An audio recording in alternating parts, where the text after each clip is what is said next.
Patna, where either there is very large aggregations of defense land or extremely high density with very difficult propositions of getting towers.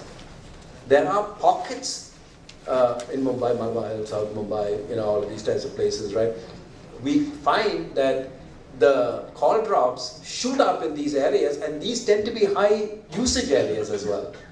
So therefore it skews the whole metric. So that is why folks in Nashik, for example, may not complain, in Nagpur may not complain, Ahmednagar may not complain as a major problem. They may face something, but as soon as you come to a Pune, for certain you'll find the problem. Coming to the defense land.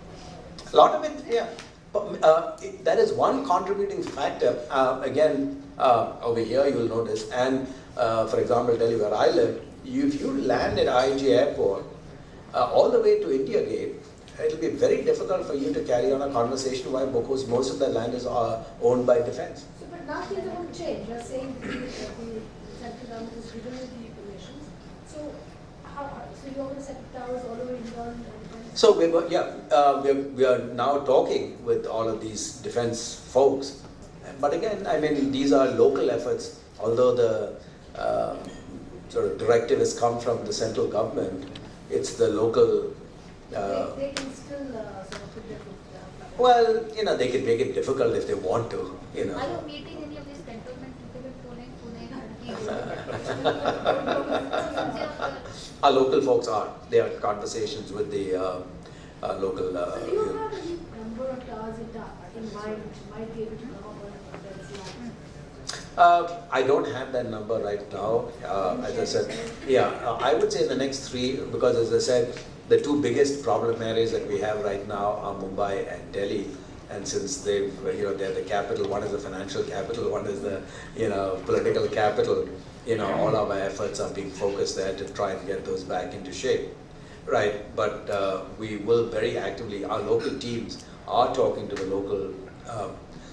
The issue invariably is the procurement process for defense and for government is extremely onerous. You know this, right? The moment somebody says yes and doesn't go through the protocol, you'll find the CBI knocking on your door, right? So,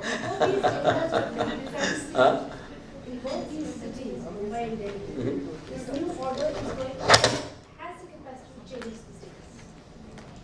So absolutely. give us the number of towers you may sort of put up the next, whatever time period.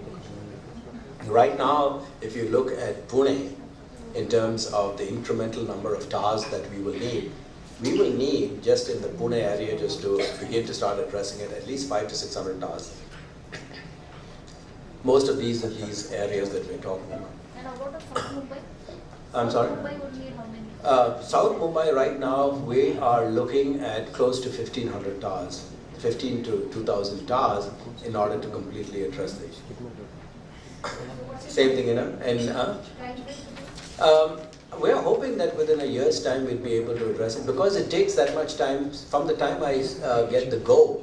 As I said, 6 months to get permission from the various agencies that use spectrum, and usually another 3 to 4 months of local clearance for the local. So usually anywhere from 9 months to a year plus to. Tallest building in South Mumbai? I'm sorry? Tallest building in South Mumbai? Can set an example? I'm sure he has plenty of indoor coverage inside. But this is the other thing, right? If you look at it, right, you'll notice that what we're doing is Wi-Fi, for example, is more and more Wi-Fi hotspots are being opened up and uploading our in-building coverage is another major area that we're working on, right? Because again, technology is moving forward. And in-building coverage, wireless in-building coverage is happening. So these are all the new technologies that we're using to begin to start ensuring that you don't see as many of these external towers as possible. So one tower is being shared by many companies. Yes, Is it being few or being more pressure? No, I'm sorry? No, is it complicating the user experience and easing the pressure on the investors? It helps both. It helps both ways. Let me tell you why. Because For one thing, the technology is becoming increasingly agnostic in terms of the bands that you're using. All right. So, and as the form factor becomes smaller and smaller, the same tower can, obviously house more towers and share more. Today, the national average for sharing is each tower, on average, is about 2. That means at least 2 companies share a tower all over India. It's an average, which means that sometimes 4 in one, and 1 in the other. But it leads to a national average of at least 2 tenancy ratio on cell towers. All right. We think that that could increase to 3 as the form factors become smaller, lighter, and spectrum bands get to be used agnostic of the technology, whether it's 3G, 4G, or whatever. The other big factor that you need to keep in mind in terms of the penetration of 3G and 4G is handsets and handset prices. All right, until those price points come to say 5,000 rupees, 4,000 rupees, it's not going to become a mass market product. Today, we're getting close, but the cheapest quality smartphone that you get is somewhere in the vicinity of 7,000, 10,000 rupees. And these new cell towers will be all data kind of, 4G? Yeah, 4G, so there'll be the mix and match, all right? So you'll have, the 2G still as the predominant, because 85% of our revenue still comes from voice, all right? It's only 15% of our revenue that is coming from data. So we're not about to sacrifice the 85%. And by the way, people don't realize we get higher margins from voice than we get from data. So, there's every incentive for us to continue to offer voice as opposed to data. But the problem we face is the customer demand is for more data. That's the challenge we face. Like you say, we have to ultimately cope with the customer expectations.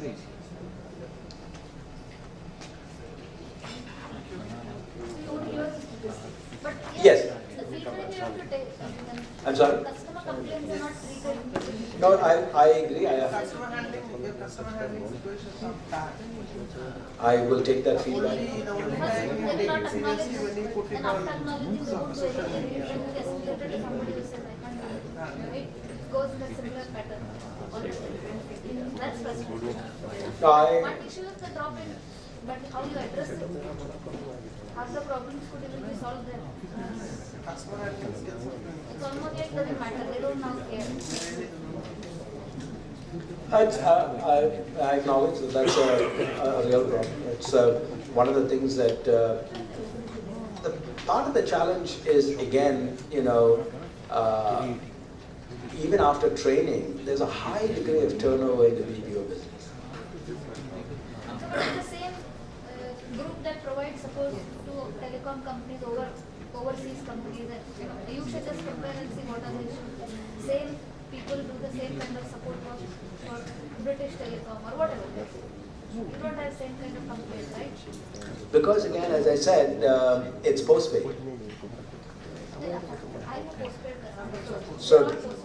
So do you still have? So you shouldn't, because I mean the consumer. Logic suggests that we We should. have been breaking our heads with our service providers since like. Who's your service provider? Mine is Vodafone. Vodafone. The only time they respond is that when we put it on social media. Otherwise, you never get to them. You get to some. I mean, I don't know how they train the customer service representatives, but like, half of them don't even understand what they are saying. We'll look into it, and then no one looks into it. What are the major issues when you complain? I mean, what are the categories of complaints that you're dealing with? We can hardly hear what's being spoken. I'm sorry? Definitely. Slow data. Multiple calls have to be made to complete the conversation. So have you been seeing an improvement in this? No. No? And surprisingly, we find both our areas mentioned in the Huh? We are in the hot. Tell us, we'll be happy. I mean, if you can tell us where to put up a cell tower, get us permission, huh? See, that is This another is victim. not a defense area and he has He has problem. He is central Pune, both road. central. Paid area. Paid area. It was not there. And very poor connectivity, very congested area. Very poor. Once you enter your home, Classic case, right? They are security in Pune. The regulator may can't take it out, Regulators will reach. so I'm saying is that everybody believes the government safety norms. Nobody goes and shuts down a thing. Nobody says takes every packet of Maggi and goes and checks it. And say and doesn't comply with the safety norms of lead and everything else. This is the government sets the safety norms and.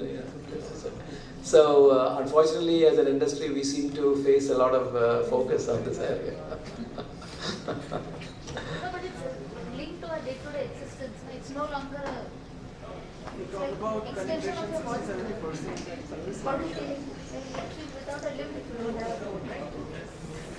Yeah, and I'm saying that I think these are things that either the courts should opine or the government should opine, right? And this is why we say every court that has heard our case has said, look, we don't think there's a problem. There's a lot of hype and concern, no doubt, and which is why the TRAI and the DOT have now stepped up. Both their secretaries have come, the chairman has come and said, look, there's no problem.